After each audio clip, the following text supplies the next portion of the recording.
Hi guys, welcome to Collegepreneur, the podcast that interviews college student startups about their origin, current successes, and goals for the future. Today I spoke with Manon Fretault about her startup 1158. 1158 is a clean tech startup that is focusing in developing smart trash cans that are automatically sorting waste.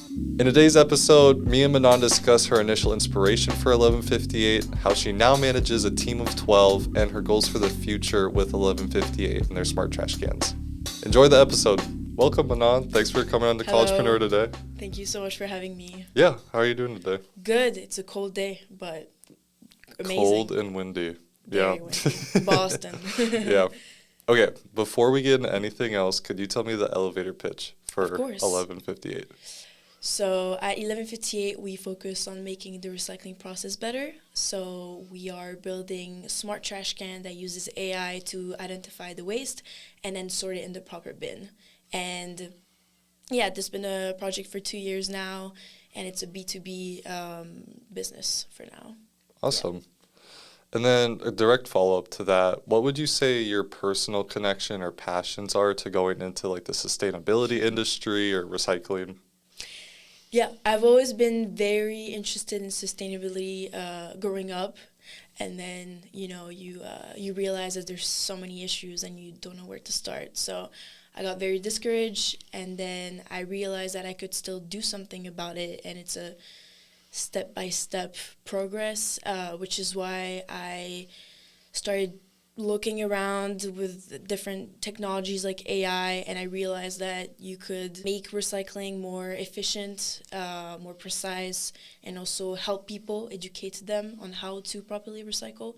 So I just did some research, and I came up with a team, and we started working on it, and I saw that I could actually have my own little impact on sustainability and Awesome. all of that. Yeah. All right, cool. Well, as a follow-up to that, where did like the origin and like aha moment come from to start 1158? It's funny. People usually say that they had to like really think about finding an idea, but mine I just came up with the idea like this in August 2022, I believe. Okay.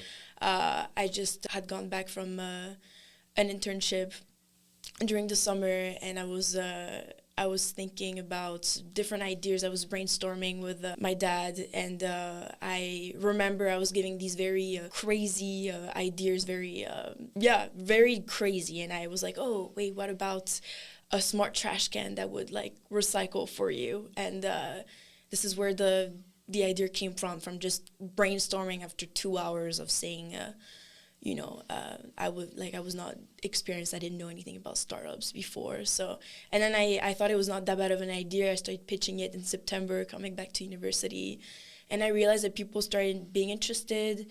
And then I talked to software engineers, mechanical engineers, and I started seeing solutions. And then I realized that why not? Maybe that's the project, Awesome. So you saw a future where you could have a machine learning recycling bin, trash bin, all in one. What were those first initial steps like? It sounds like you were recruiting a couple people. Could you expand more on that? Yes. So the first person I recruited was a friend of mine, actually. And it was the funniest recruiting because I just told him, look, I have this idea and I don't know how to even start. I have no clue what the technologies are, but are you in? And he was like, yes. So then we started talking to, as I said, like software engineers, mechanical engineers, and I realized that the technologies were machine learning, computer vision, and many things that maybe sophomore students don't know how to do. So it was challenging to find also people that were eager to learn things that weren't being taught in class, and also just finding people that would believe in the project. And still today, keeping my team motivated and making sure that they see the end goal. But yeah, it started by doing a lot of research about what was already out there, and then just understanding what our options were, what was actually feasible. There's always issues when you have an idea of what you can actually do and what you want to do. Right. And to circle back to kind of growing your team, are they all students? Do you have professionals on the startup? What does that look like? So we're 13 now on the team. Okay, 13. Yeah, it's a big team. So we have 6 software engineers and 5 mechanical engineers. Some also have machine learning skills. 1 graphic designer. All students at BU, Boston University, and graduating in the coming year or in 2 years. Awesome. Yeah. And you yourself are a junior, correct? Or I'm a junior graduating early, so Okay. senior. But yeah. Junior, okay, awesome. So with a team of 12 that you're managing, what does that look like day to day? If you have a lot of people in different roles and sub-teams, how are you handling all of that? It is a big team, but it's working really well. Like, I think I have such an awesome team now, and we really get along. And even if we're all so different, so many backgrounds, a lot of international students, and it was challenging at first because I'm a student just like them, you know, and but now I think what's great is that it's like there's teams within the team, so they have their own meetings, and then we have the general meetings, and that makes it more manageable. Also for me, I'm also mostly the communicator, like, between the groups, and I think I just always make sure that I'm fair and that I communicate well and that I make sure that they're not overwhelmed with everything, you know, balancing like school and like the startup. And it just, like, of course, it's not always like easy, and I don't always know if I'm doing things right, but it feels like I'm doing a pretty good job until now, and it seems like we're moving forward and like we're being very efficient. So I love this team. They're great. Nice. So with your background in entrepreneurship, when you were younger, were there certain things you were doing that like made you know if you were an entrepreneur, or prior to 1158, anything you were working on? I was pretty much raised in an entrepreneurship environment. My parents are both entrepreneurs, and I was always so against it. Like, I just never wanted to do business. I wanted nothing to do with it. So, which is why I started as a biology major coming into BU.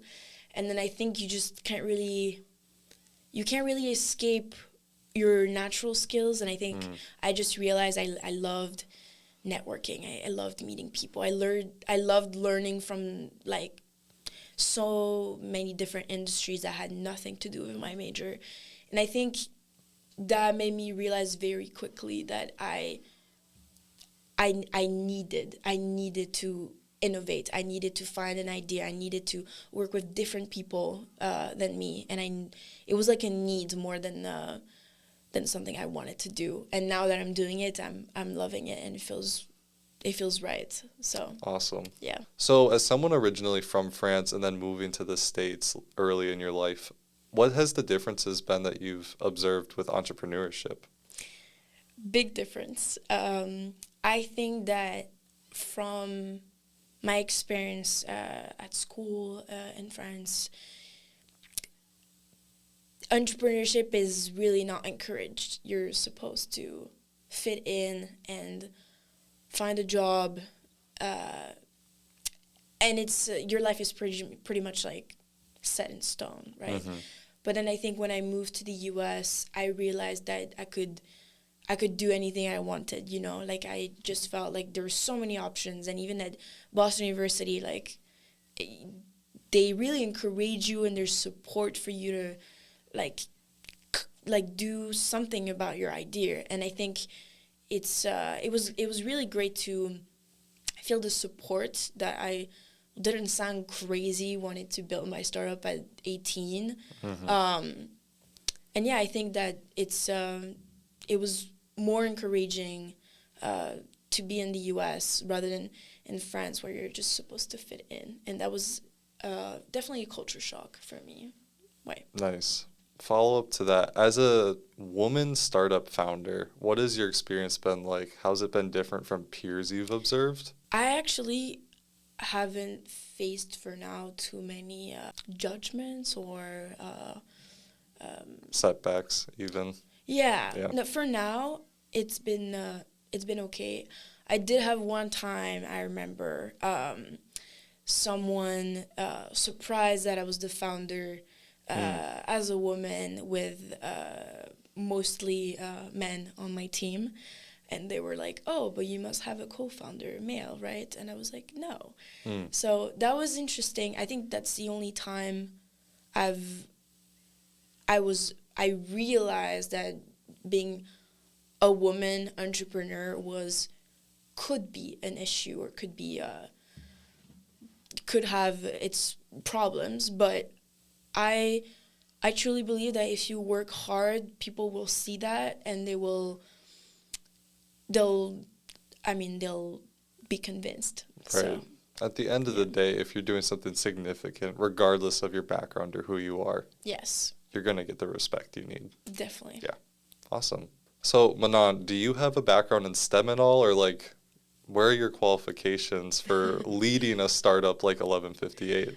I do not have a background. I need my team. I'm extremely grateful for the work they put in on top of their own studies, and it's a very we really need each other, and they know that, and I make sure that they feel that I'm very grateful for the time they put in. But I do not have a background in STEMs, and it's been an interesting learning opportunity for me as well, because I'm learning so much about software, hardware. Right. I going into the lab, seeing the trash can being built. Like I'm learning a lot, and that's the main thing I'll get from this startup opportunity. So yeah. Nice. So, actually, building off of that, once you gathered your team together, what were those first steps of creating a potential prototype for 1158? Yeah, so it took a long time to actually start building it because we went through so many different designs, understanding the materials on the mechanical engineering side, on the software, again, understanding how to identify the waste, and then being able to tell the trash can, go right, go left, go in this bin. It was a long brainstorming process, getting very different people on the team with different skills, and no one is right, no one is wrong when you're brainstorming. It's really interesting because everyone like has their input, and you end up finding a compromise of design. Yeah. And then you say, okay, it's time for us to start, and then you gather the material, and now we have our prototype. Congrats. Thank you. That is functioning, and right now we're working on a V2. Which has been exciting because it's more efficient and solving a different issue of the recycling process, which is education, actually teaching people where to put their waste, which I think is a good an option to clients. So yeah. If you could you explain more in depth what the step-by-step process is for your sorting bin? What would you technically call it, by the way? Oh, the bin is called the S57. The S57. Which refers to the name 1158. Okay, Which cool. you might want to talk about after. we can follow up with that. Yes. But what is like the step-by-step process? So I throw something into the bin, Yes. then what? You throw your waste in the bin. Yep. It detects it using computer vision, and then there's a sorting mechanism that puts in the correct bin. Okay, and then how many bins are like So available at the bottom? Yeah, we have a design with 2 and 3 bins, but it depends, states regulations and also the client's need. Interesting. So it's very flexible. We also customize our trash cans for the client, which makes it more accurate as well. Right. So with 1158, where did the idea really come from to have a self-sorting trash can? Why self-sorting? Yes. So I was telling you earlier that I've always been very interested in sustainability and finding solutions to all the issues that we have regarding global warming. And when I started losing hope that we could like do something about it, because I didn't know where to start. There's many things we need to fix, but it's, as you know, as a 15 years old, like you don't know what issue to take first and how to solve it. So then as a 18 years old, when I had the idea of 1158, I was thinking, look, maybe people are not going to change. Maybe they're not going to want to learn how to recycle properly. Or maybe they just lack of education. They don't have access to the right resources. So what if instead we had a trash can that would do the work for them? What if it could just erase the human error by just doing their job, basically? And I think it really the idea came from a frustration as well, of understanding that it was going to take too long to focus on changing people. Right. And so we should just do it ourselves by building a machine that would do it for us. So I think it came from that. It's a brilliant idea. With the name 1158, where did that come from? Yes, so 1158 refers to the Dooms clock in New York. No way. Yes. So we're 2 minutes away from irreversible time. And it was to add the note of urgency, but also that we have 2 minutes of hope. And so the trash can is called the S57.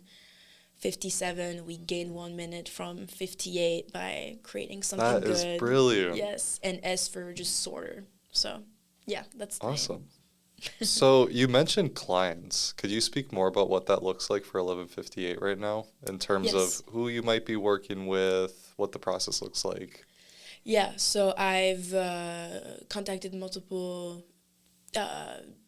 companies, the sustainability department, and I've done my market research, and it's very interesting to see who's interested in this product. It's very diverse, but it seems like the fast food industry is the most interested, but also companies that are very sustainable, that want to keep good image, and also just generally like have a good impact. And so it's been interesting to getting a lot of feedback. As you mentioned earlier when you were younger about losing faith in the environment in terms of sustainability, what's changed since then? And with 1158, is there anything in particular that's inspired you to change the environment, whatnot? I'm not sure my mindset has changed, actually. Interesting. I think that I'm just trying to do something about it, which I think is a different approach. It doesn't, again, we're 2 minutes away from irreversible time, and are we going to have time to change something about it, or even people doing enough to change about it? I think what matters is that we try, and I think that's what I've learned since my 15 years old self, is that instead of not doing anything about it because nothing can change, let's do something about it and let's try. And I think, it's by little steps, by creating a startup that builds self-sorting trash cans, and that's the step that I want to do in order to improve it.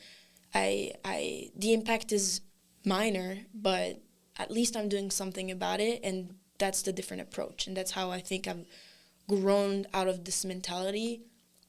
But yeah, that's really inspiring. During the development of 1158, were there any pivotal points where you really grew as a startup group, yourself personally, the team? I mean, definitely when we successfully build the first prototype. I think it's such a big moment for a team to see an idea becoming true and being able to test and have it in front of you is very rewarding.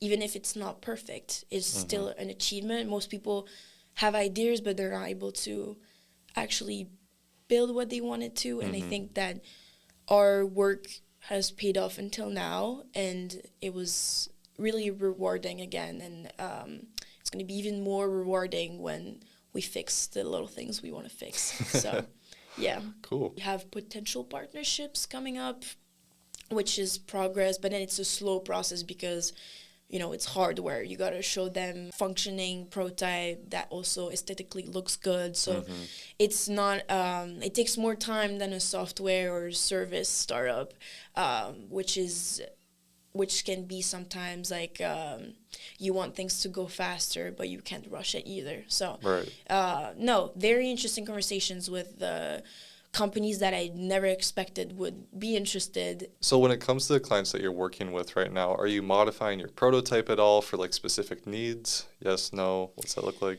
Yes, we do. So we customize it for the client, which makes it more accurate because we know 70% of the ways that people are going to put in the trash can. So it makes it easier for us to train the model and know and expect really what's going to be put in. Of course, there's always the 30% approximate of trash where it's unknown to us, but we can estimate what's going to be put in, so we really build this like data set around that. So with this passion that conjoins the whole team together, what are future goals for 1158 and the team?